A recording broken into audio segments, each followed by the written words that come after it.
YCP ప్రభుత్వ పాలనతో అధపాతాళానికి పడిపోయామని Gudivada TDP అభ్యర్థి వెనిగండ్ల రాము అన్నారు. పథకాలు ఇస్తున్నాం కదా అని నీచంగా ప్రవర్తిస్తే కుదరదని వ్యాఖ్యానించారు. ప్రజలు తమ వైపే ఉన్నారంటున్న వెనిగండ్ల రాముతో మా ప్రతినిధి మల్లికార్జున ఫేస్ టు ఫేస్. ప్రస్తుతం మనతో ఎన్డీఏ గుడివాడ అభ్యర్థి ఉన్నారు, ఆయనతో మాట్లాడదాం. సార్, ఎలా ఉంది సార్ ప్రచారం, ఎలా చేస్తూ ఉన్నారు? కొంచెం ఎర్లీగానే ప్రచారం ప్రారంభించినట్టు కూడా ఉంది. ప్రజల సమస్యలు తెలుసుకోవడానికి తిరుగుతూ ఉన్నాను. ఇంటింటికి వెళ్ళి వాళ్ళు ఎలాంటి సమస్యలు ఎదుర్కొంటున్నారో తెలుసుకుంటే అదే మెయిన్ దీని కింద తిరుగుతూ ఉన్నాను. ఇక్కడికి వస్తే తమిళ గ్రామంలోనూ ఏబీ నగర్ అంబేద్కర్ నగర్ తమిళ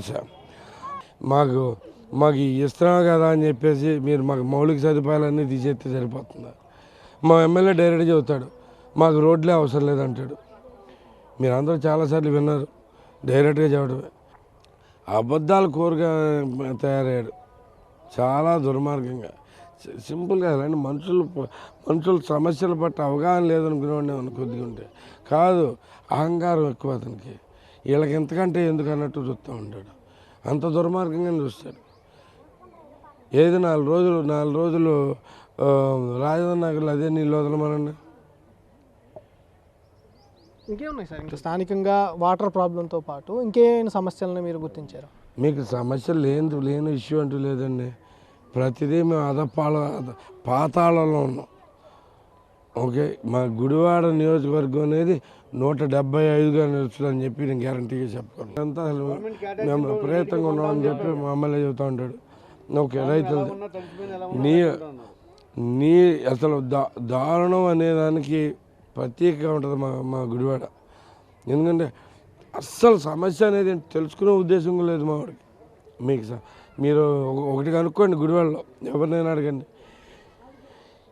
ఏదైనా ప్రాబ్లం వస్తే ఎమ్మెల్యేకి చెప్పుకుంటాం, అంతే కదా. ఇక్కడ ఎవరికి వెళ్ళి చెప్పాలి, ఎవరికి చెప్పాలి, ఎప్పుడు చెప్పాలి, ఎక్కడ చెప్పాలి చెప్పమని. ఏ సమస్య అయినా సరే చెప్పుకుంటానికి ఎమ్మెల్యే దొరకడం, ఇక్కడే ఉండడం. ఇక్కడి నుంచి పోనీ ఏదో తుక్కుల ఆఫీస్ ఏదో ఉంటుంది, ఆఫీస్కి వెళ్ళినా కానీ మాట్లాడేవాడు ఉండు.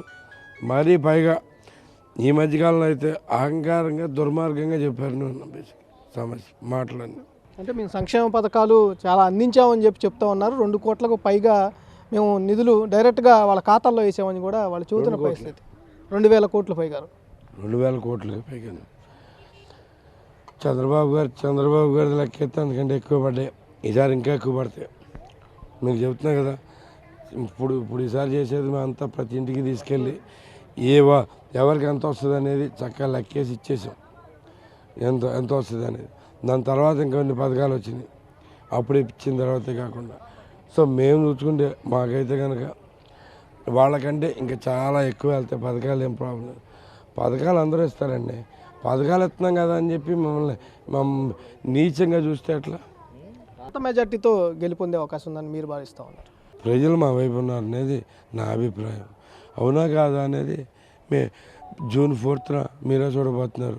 పనిచేయని వ్యక్తిని, జనాలను మభ్యపెట్టే వ్యక్తిని ఇంతకాలం నడిచింది. ఎందుకంటే నిజంగానే అధికారంలో ఉన్న పార్టీలో లేడు కాబట్టి ఈసారి నిజం అర్థం చేసుకున్నారు. మొత్తం మీద వాళ్ళు కావాల్సినంత చూపిస్తారు, మీరే చూడండి. ఈ మెజారిటీ అంతా నేనే కింగు, నేనే జనాల అభిప్రాయం చెబుతున్నాను. నేను వాళ్ళు రోజు కలుస్తున్నాను కాబట్టి చెబుతున్నాను.